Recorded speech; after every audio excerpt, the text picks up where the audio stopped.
so beautiful out tonight. There is just a gorgeous full moon.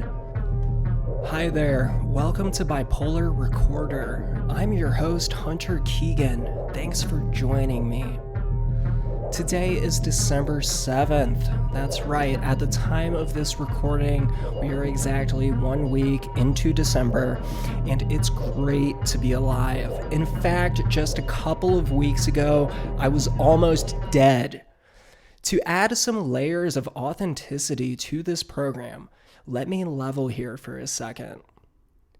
On the weekend before Thanksgiving, I almost died. I'm not joking, it was wild. After years of stability and having my bipolar disorder relatively under control, I slipped badly and took what my psychiatrist later described as a, quote, potentially lethal dose of multiple prescription medications. Through a series of almost otherworldly coincidences and sheer luck, I avoided hospitalization, arrest, and/or death this time around. It was hardly my first rodeo, but I'm not yet ready to publicly get into too much further detail about all of this. It's something I'm working on through my therapist, some very close friends, and my family. Maybe I never will discuss it publicly. Just know that this bipolar life gets crazy for me too. Okay, fine. Here's some additional detail. No guests today. I'm just going to tell you about my own whack life. Let's go.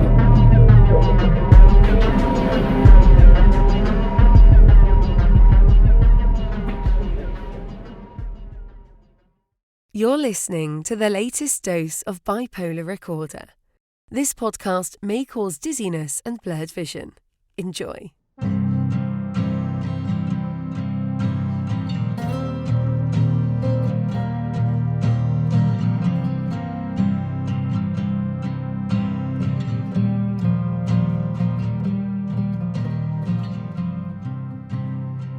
I'm not gonna lie, this is super hardcore, and I'm sharing it because I think it's extremely important to talk about these things in a transparent way. As far as content warnings go, I guess this is going to involve a lot of detailed talk about drug addiction and suicidal ideation. For everyone who is sticking around, let's get started.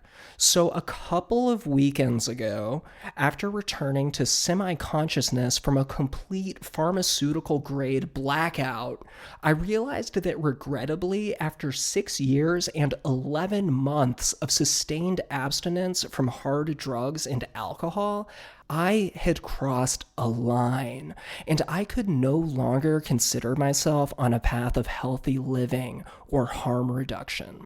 Furthermore, surviving those potentially lethal doses was a massive wake-up call that my major depressive episodes can still become extremely dangerous, even though I may only encounter them once every couple of years.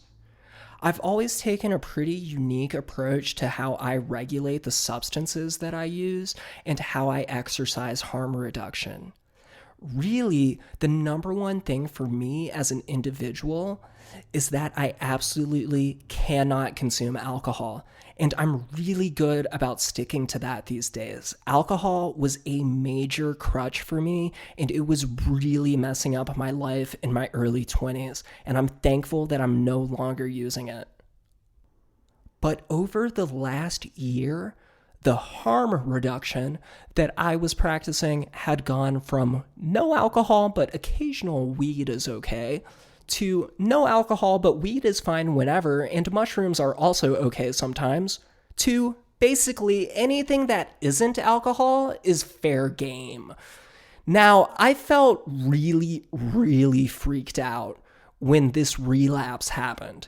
Not necessarily because I easily could have fatally overdosed, but because I thought the relapse had effectively occurred out of the blue. Why had this happened? It seemed so random and so dumb. One of the first things I did after somewhat regaining my senses was email my therapist and get in with her for an urgent appointment. Miraculously, and because she is awesome, she was able to carve some time out of her Saturday night to speak with me. I've never had a therapist who offers that type of availability. I am absolutely blessed to have someone like that in my life. When I spoke with her that evening, I started by saying, I've come to the realization today that I have some very real addiction issues that are resurfacing. This wasn't exactly news to her. We commonly discussed my historic addiction to alcohol and other drugs, and lately we'd been talking a lot about my possibly problematic use of marijuana and some other stuff that I'll get into later. I don't remember much about what we discussed during that session on the Saturday night. I think I may have still been under the influence of the narcotic medications I had taken the day previously. But the key takeaway was that as I spoke with my therapist, I realized that the relapse was actually the logical culmination of several months of escalating behavior and was intimately tied to an ongoing depressive episode that had steadily crept up on me and gotten out of control. Here's an abridged version of the general timeline and events that led up to my crisis situation. Explaining the full list of events and how they were significant would be confusing and overly lengthy, and frankly, I'm not comfortable going too deep into it, but here's what I can share. Virtually the first half of 2022 was going great for me. But back in May, I had to break up with my beloved girlfriend. And I'm not trying to be flippant about this. I was genuinely madly in love with this woman. But an unexpected revelation came about that was so messed up that I couldn't conceivably continue being with her. The breakup was really messy, and my ex began stalking and harassing me in the aftermath. Soon I had to get law enforcement involved, and sadly, the woman who I'd been deeply in love with for nearly 2 years was a cause of distress and turmoil in my life. This was a pretty fucked up way to start the summer. To make matters worse, before the breakup, we had been seriously planning on moving to a new town together. I'd dreamed of relocating from my hometown in Northern Virginia for years, and I had spent a lot of time preparing for the move with her factored into the equation. When our relationship abruptly ended, it also destroyed important plans that I had made for living arrangements. Not only had the most important relationship in my life disintegrated, but the lease on my apartment was rapidly drawing to a close, and I no longer had any idea where I would be living after the end of July. Around this time, I began experiencing hypomanic episodes about once every couple of weeks. Because I'm on medication, they didn't get too out of hand, but I did notice myself feeling euphoric, having racing thoughts, staying up super late, and exhibiting very goal-directed behavior in a way that was unusual for me. I'm 29 years old. Aside from when I was attending college, I lived my whole life in my hometown, sort of by default. I felt trapped. I knew for sure I didn't want to resign myself to remaining in Northern Virginia, but I wasn't exactly sure where I could move to.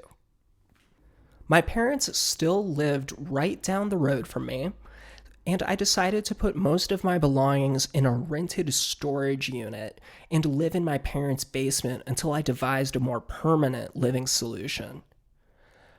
From late July through early September, I was staying at my parents' place on weekdays and then traveling to various locales on weekends, trying to find a desirable place to relocate to. I love my parents, but often we don't get along well, and my mom is particularly triggering to be around. Like me, she lives with mental illness. However, unlike me, she is not in treatment. And it's awful, but if we're in the same room for more than a couple of minutes, we get into intense screaming matches with each other, and it's really bad for maintaining mental equilibrium. Also, I was using psychedelic mushrooms pretty heavily. I actually mentioned my use of mushrooms at least once in the Mental Health Chill Zone episode of Bipolar Recorder, and possibly on a couple of other episodes from the summer. While in my own experience, psychedelic drugs are fine in moderation, I was starting to do large doses of shrooms nearly every weekend. It was pretty juvenile, to be honest with you. I would basically hide in my parents' basement or backyard and listen to music through headphones while tripping balls. For the most part, the trips went well. I still maintain that psychedelics are rad, but I think that going through the emotional and spiritual intensity of a strong mushroom trip isn't something you should just do on a totally casual basis, even if you're neurotypical for that matter. I also started participating in this kind of religious thing called Chapel of Sacred Mirrors. It's organized by an artist named Alex Gray, who has designed album art for the band Tool and also orchestrated elaborate multimedia art installations at festivals like Burning Man. He's a pretty cool dude, and he and his wife host virtual gatherings once a month where people chat and share their artwork with each other. It's sort of cool because Alex often provides his own constructive feedback, and it's interesting to hear what he has to say as an established artist. There's a strong psychedelic drug aspect to Chapel of Sacred Mirrors. It's not like you're required to be a psychonaut or anything to join. All are welcome for a nominal fee, but it's definitely an atmosphere that is supportive of alternative states of consciousness. And because I often benchmark my lifestyle choices against what others around me seem to be doing, this sort of encouraged me to continue pushing my use of psychedelics further.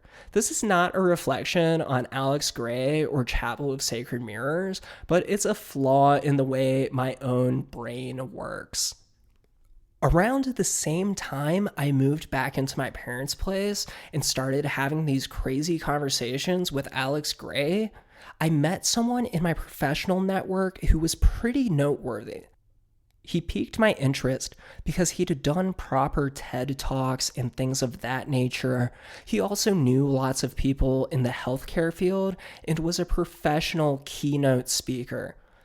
We connected and I learned more about him. His story was actually pretty wild.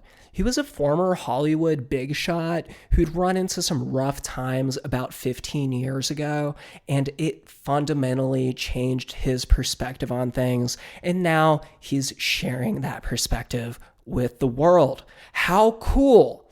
Anyway, he told me he'd put me in touch with some really well-known people. But first, he explained he'd need a video of me doing some sort of presentation that he could pass along to his network. Obviously, I understood that he wasn't going to just put me in touch with distinguished people without hearing me do any type of public speaking. So, while somewhat hypomanic, I ran with this idea and wrote a 20-page long speech about social stigma that surrounds mental illness. Then I parsed it down to a 2-page highlight version and ended up recording a video of myself delivering the speech. Although the final video is only about 3 minutes long, it was actually a major effort on my part. I conducted a bunch of background research and identified legitimate sources to formulate my talking points. I spent hours memorizing and practicing the speech so I wouldn't have to use note cards or prompts. And I also coordinated a filming location and bought camera equipment.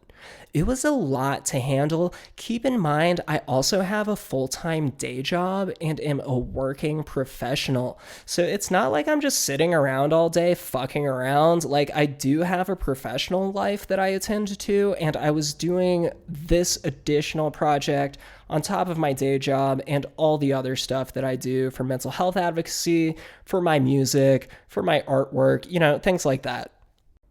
Long story short, this guy basically ghosted me, which I was prepared for. I run into people like this all the time, but it still pissed me off.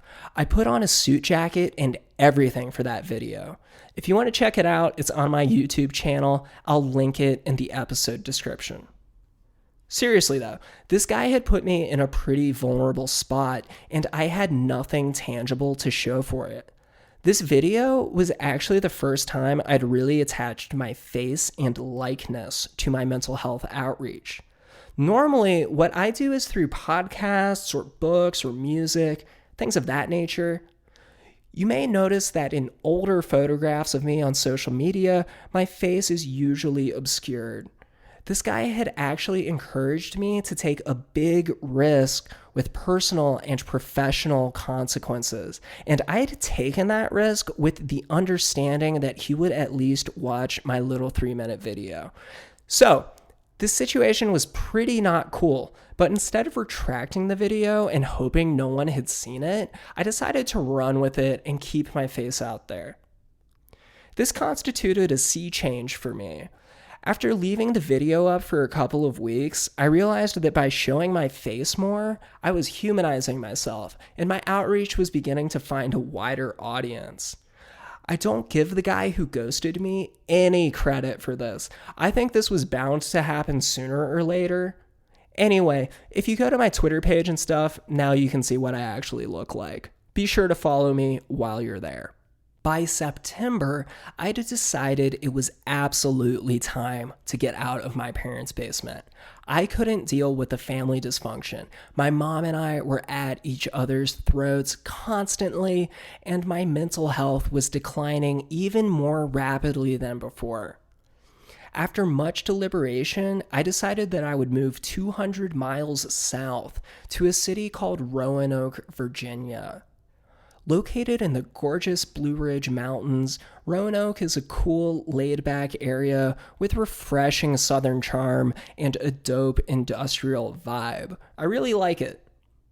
I found a fantastic house to rent in a quiet neighborhood just outside of downtown Roanoke, and the next thing I knew, the nightmarish sprawl of the greater Washington, D.C. area was literally in the rearview mirror, and I was headed south to begin the next major chapter in my life. I wasn't sure exactly what that chapter would or should be about, or how it would begin. Please understand that I am not trying to just whine about my life here. I think my life is pretty awesome in most ways, but these are a ton of what professionals call life disruptions. A sudden, intense end to a cherished relationship. Professional stressors when it came to my day job and moonlight projects. And excessive drug use, and of course, a major relocation to an entirely new city where I didn't have any friends, family, or other human support systems. As much as I loved being in Roanoke, I would be lying if I said that the social isolation factor wasn't starting to fuck with my head a bit after 4 or 5 weeks. I found myself heavily using an easily accessible drug called nitrous, which is an inhalant that creates a very strong dissociative anesthetic effect for about 10 to 15 seconds at a time. Some people call it hippie crack. It's commonly used at dentists' offices for patients who are feeling overly anxious, and music festivals for dudes who are trying to get fucked up. It's really relaxing, and I'm not sure I would consider it a hard drug, but it's also probably not good for your brain, and you definitely shouldn't be binging on it most nights of the week. I was also starting to use a ton of marijuana, and I was spending a shitload of money on both nitrous and weed. By early October, I was recognizing that this was becoming a problem, and all of the telltale warning signs of legit addiction were becoming pretty obvious. I still didn't consider myself to have completely deviated from my path of harm reduction at that point because I wasn't experiencing major physical repercussions from my indiscretions. Still, throughout autumn, my therapist and I frequently talked about reducing my use of nitrous and weed, but I found it difficult to let go of at the time. Can you imagine that? Who would have thought? Who would have thought? Then, in mid-October, my ex-girlfriend began calling me. She would call me literally hundreds of times a day using some sort of software that would send the calls through from a different number each time. So it was difficult to block her and screen her calls. She went on to all of my social media accounts and started posting old photographs of us together and started begging me to call her back with the threat of self-harming. This went on for weeks and was extremely stressful for me.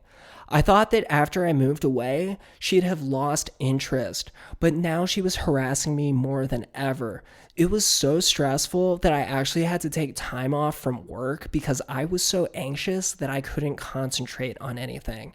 I know that sounds ridiculous if you've never experienced clinical anxiety, but it seriously sucks and can be completely debilitating when it gets really bad.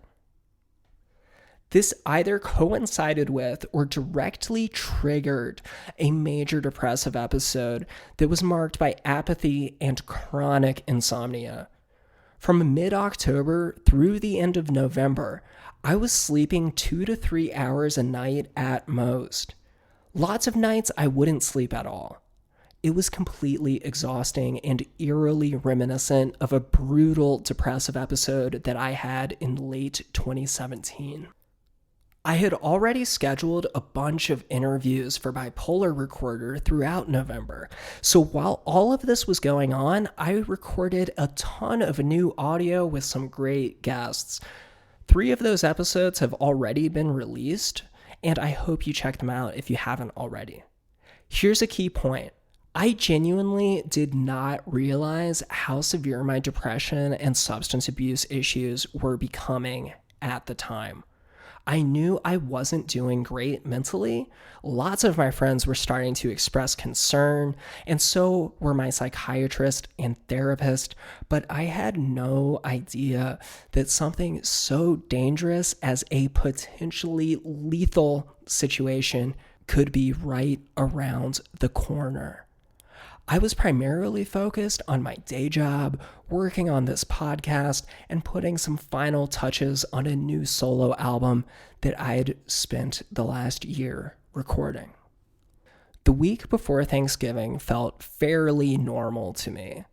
I did not know that on that very Friday night, the situation would suddenly escalate and enter lethal territory. I work remotely for my day job, and 2 of my coworkers were on vacation, so I was covering a pretty heavy workload, as well as recording interviews for the podcast and also sending my album out for final mastering and digital release. I was really busy and focused on handling those concrete tasks, so I wasn't spending much time living in my head, although I was still completely sleep deprived and dragging myself through each day.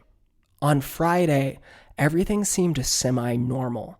Like I said, I work remotely, so I just logged off around 5 p.m. like I normally do and left my laptop in my home office.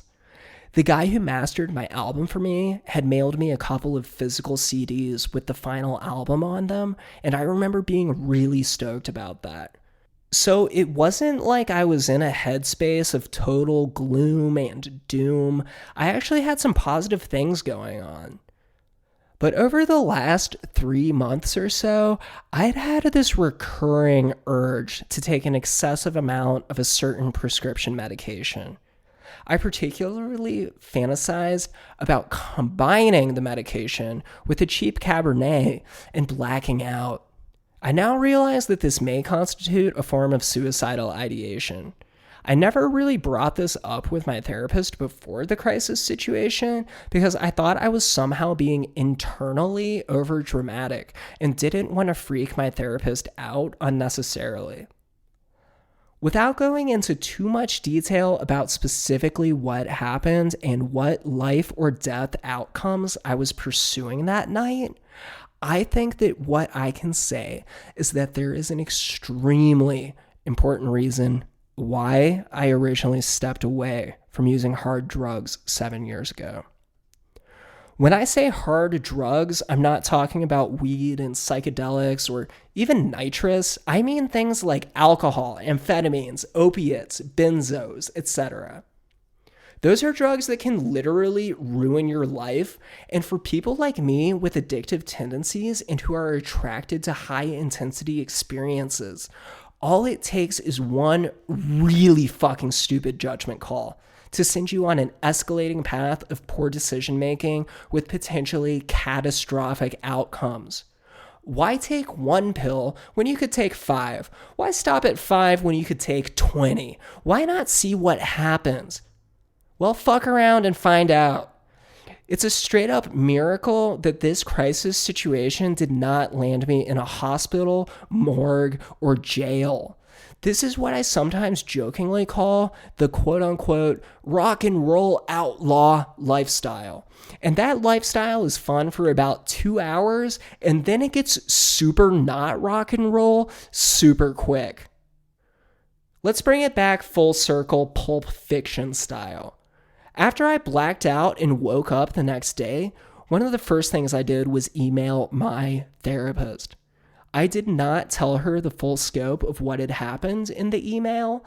I just vaguely said that I'd fucked something up and needed to urgently speak with her and possibly go to a hospital, which I realize actually sounds really alarming and is probably why she got back to me so quickly.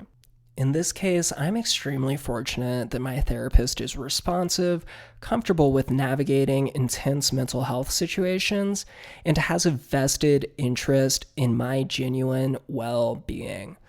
Not many therapists are truly like this. She was able to speak with me for an hour later that evening, and together we developed a sort of impromptu recovery plan to help me stay safe as I stabilized. I've spoken on the show before about the importance of having emergency crisis plans in place, and situations like this are exactly why. I should have already developed this plan as soon as I moved to Roanoke, but it was one of those things that I never seemed to get around to. Part of the plan I agreed on with my therapist was that I'd come back to Northern Virginia for a few days and stay with my family so I wouldn't be totally alone. Because it was the week of Thanksgiving, I'd already scheduled a time off from work, so this actually was pretty easy to coordinate. I drove back to Northern Virginia and posted up at my parents' place for a few days. I'm also lucky that I had a previously scheduled appointment with my psychiatrist on the Tuesday following the crisis situation. I wasn't sure how much I wanted to share with my psychiatrist. I kind of inherently distrust medical doctors, but I also recognize that I take that to the extent that it becomes counterproductive. So after a lot of soul searching, I actually decided to be relatively transparent with him. I told him that I had abused a bunch of the meds he prescribed to me. He was extremely concerned after I told him the dosages I'd taken, and he was actually the first professional to directly apply the term crisis situation to my state of affairs. He also described the amount of medication I'd taken as being potentially lethal. Also, he brought up some stuff that I hadn't considered, such as the fact that the large doses of medication that I'd taken had actually put me at risk for seizures even after the noticeable psychotropic effects left my system. He also reminded me that marijuana use has been linked with increased rates of depression and anxiety in longitudinal studies, and that this is the reason he has always recommended not using THC products. He said that while the initial effects of marijuana can feel relaxing and therapeutic in the initial hours following consumption, overall the risk-reward trade-off isn't worth it for most people with bipolar. Then he suggested inpatient hospitalization, which, if you know anything about this show, I am totally not down with. In my email to my therapist, I had mentioned possibly needing to go to a hospital, but that was a couple of days before I met with my psychiatrist. And at that point, I was no longer at imminent risk of harm and saw no reason to voluntarily go to a hospital and potentially end up being kept there for observation against my will.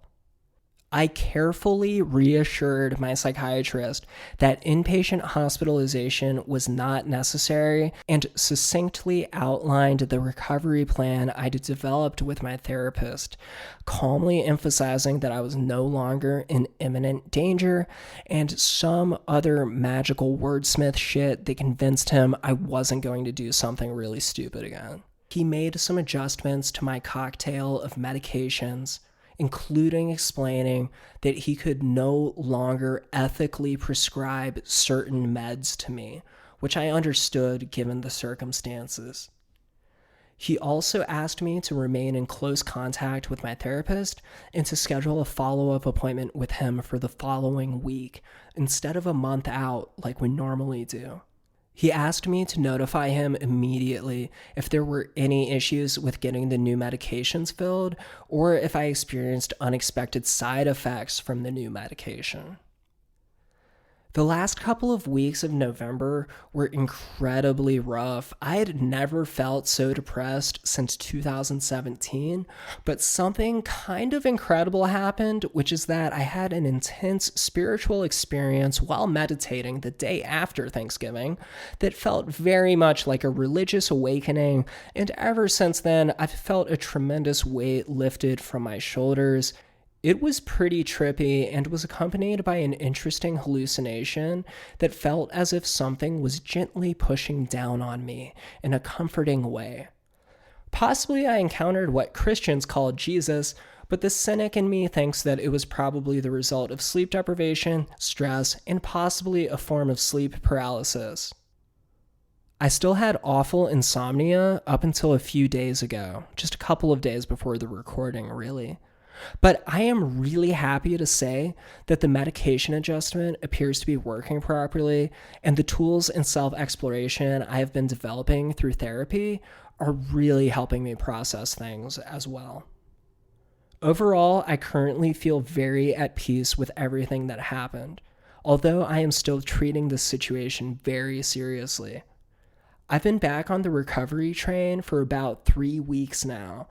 I'm not doing the stone sober thing. I still occasionally use marijuana, just not in excessive amounts, and I plan to continue dialing that back and eventually completely avoiding it, just to get that clear-headed perspective on things.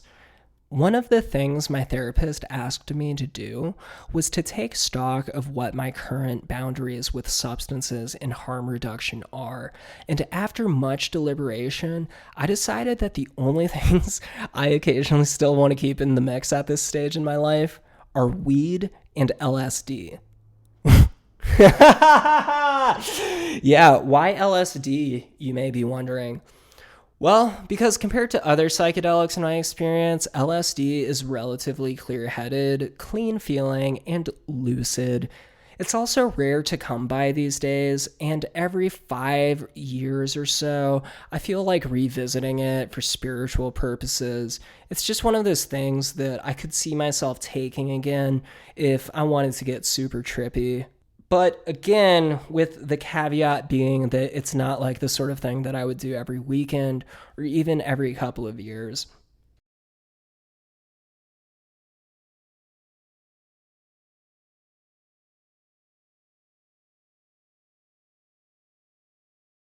That is a glimpse behind the bipolar recorder curtain. Ironically, over the last 6 months, numerous people have started referring to me as some kind of role model or enduring success story. But what I've always said and still stand by is that there will always be bipolar trials and tribulations, and I will continue sharing them with others as I personally navigate them. If that resonates with people, that's phenomenal, but I'm not trying to be any type of role model, and I'm never trying to tell other people how to live their lives. I just want to be clear about that.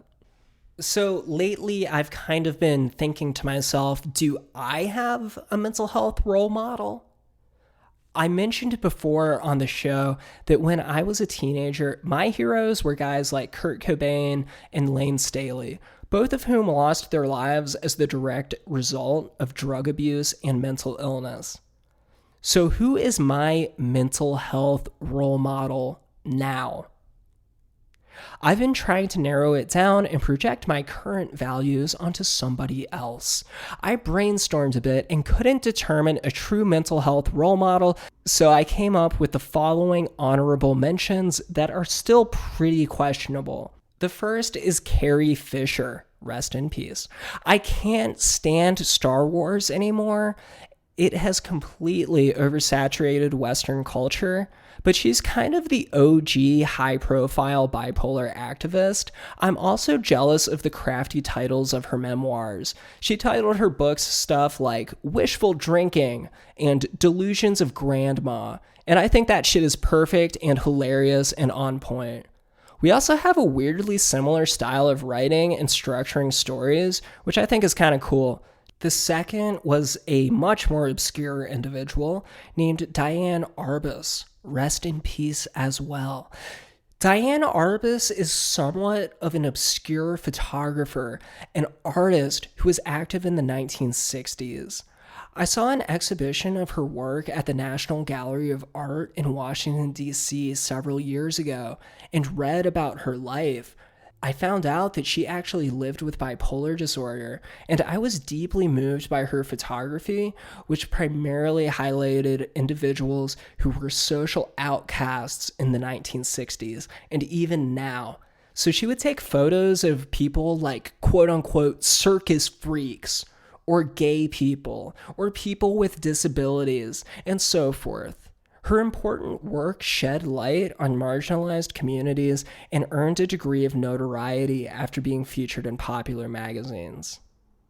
I have a quote from her here, actually, that I think is really, really interesting. She once wrote a letter to a friend, and she was describing how she felt.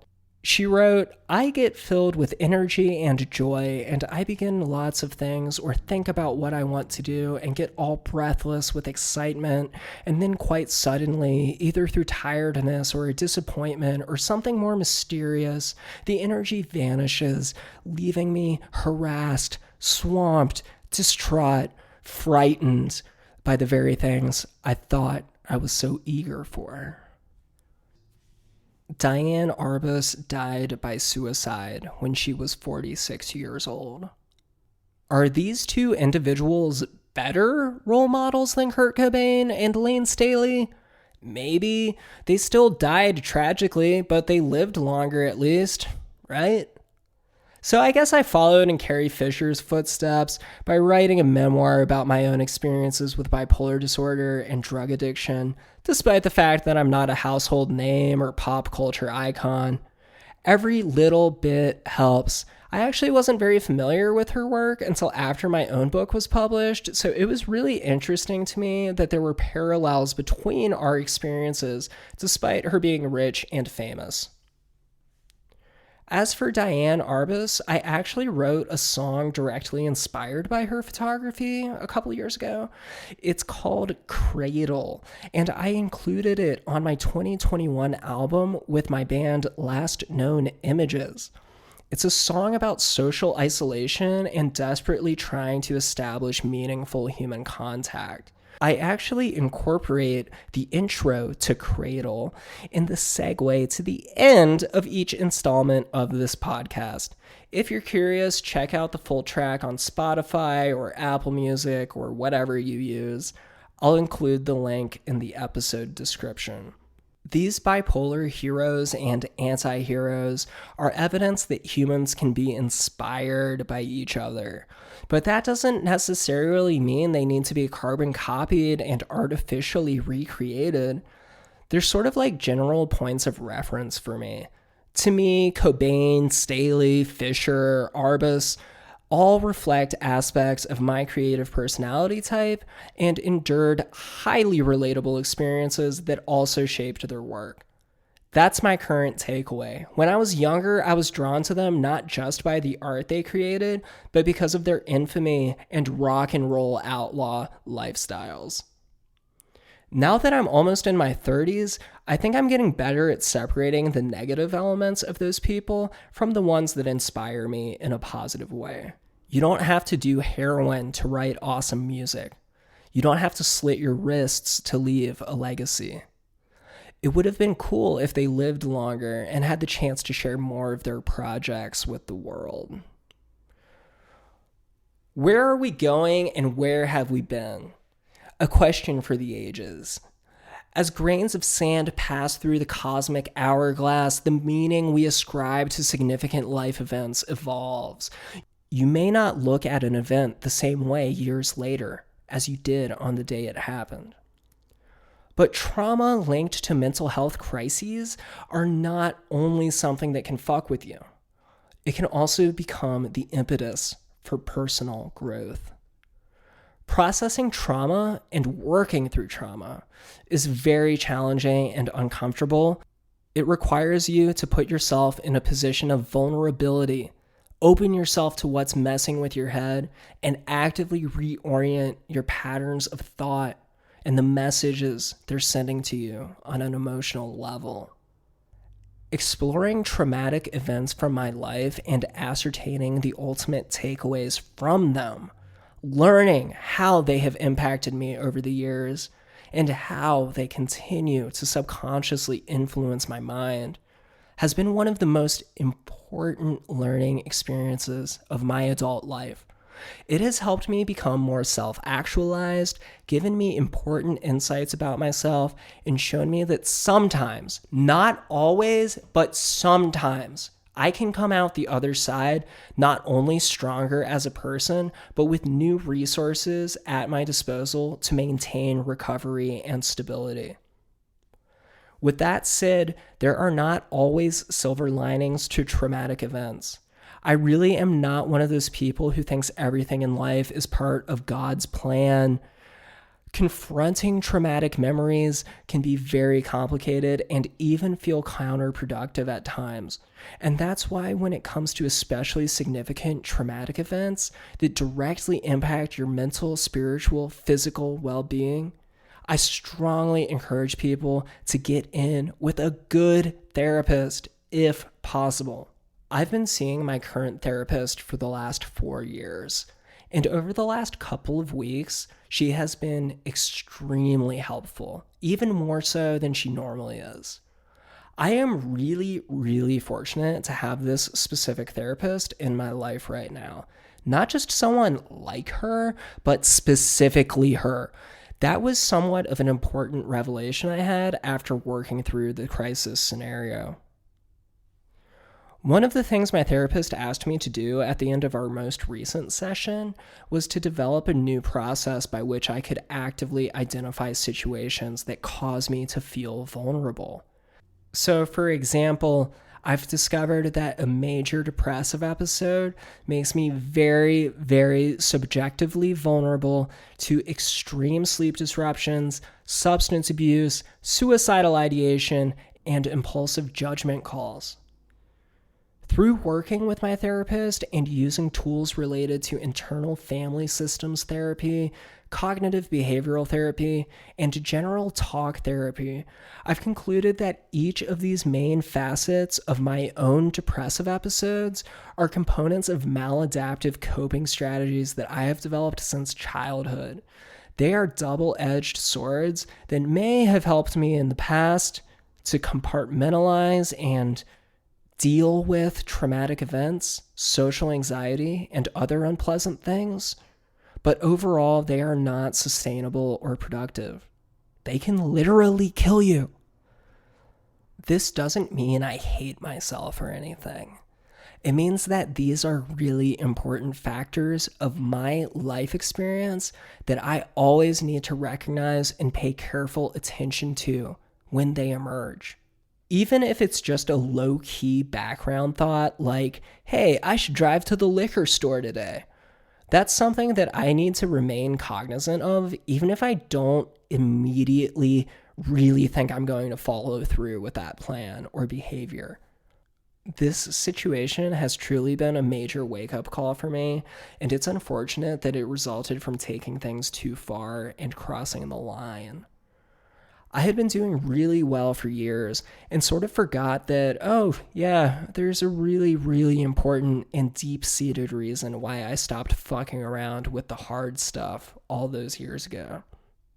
When my therapist asked me to identify when I may be feeling vulnerable and thoughts or moods may start becoming overwhelming, I realized after the session that I first needed to define vulnerability.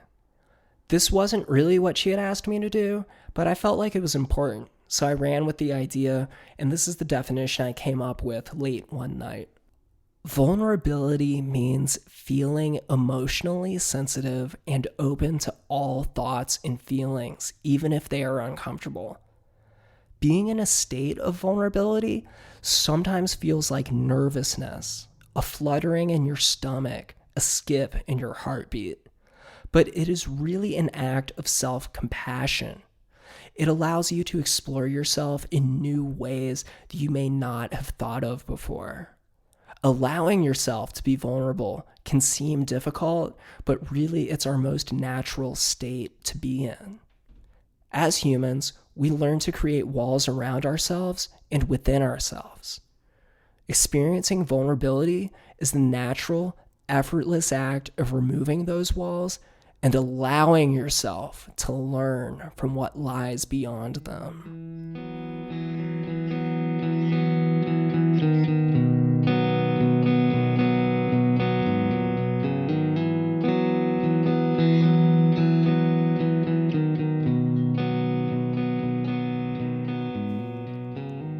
Wow, what an installment.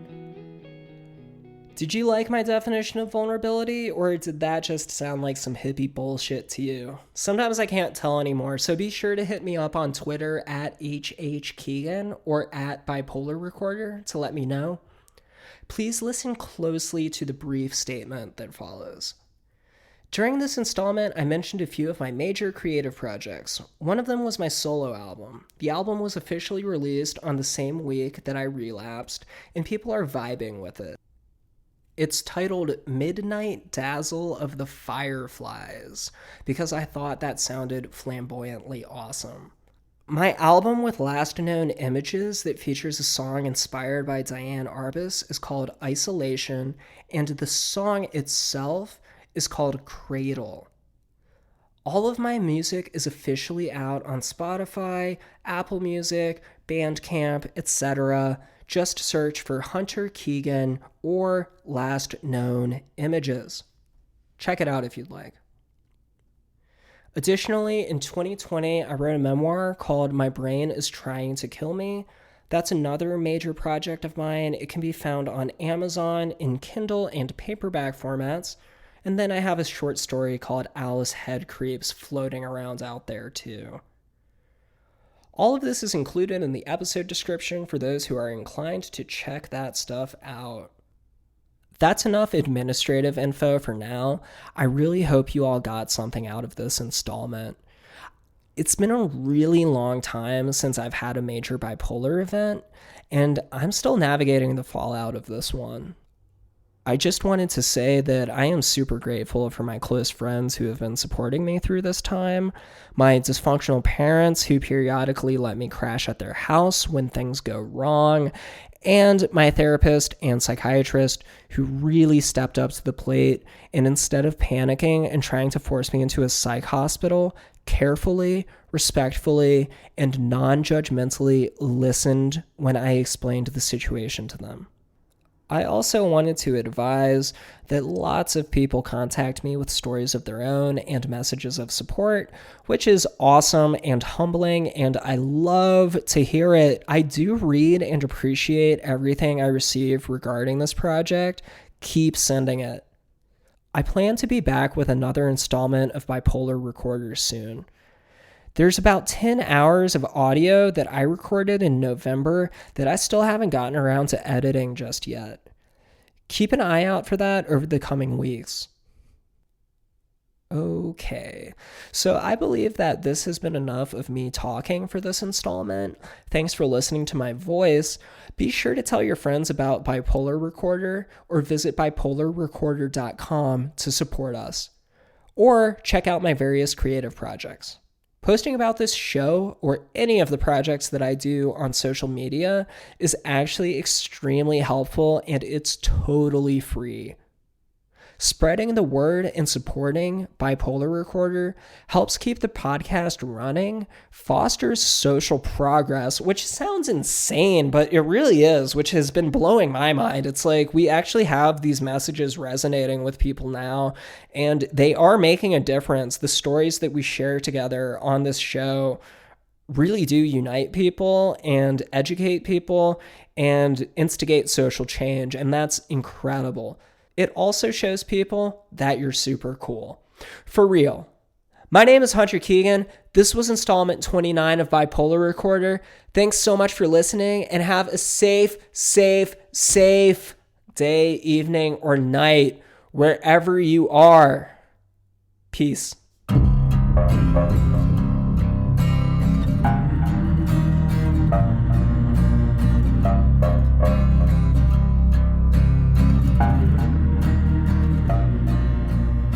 Bipolar Recorder is a listener-supported show. To help keep the show running, consider checking out our Patreon page or visiting bipolarrecorder.com.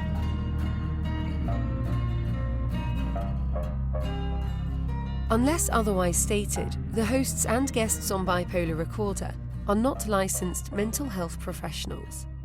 Bipolar Recorder is not a substitute for therapy or professional medical intervention. If you are having a mental health crisis, please contact your local emergency services.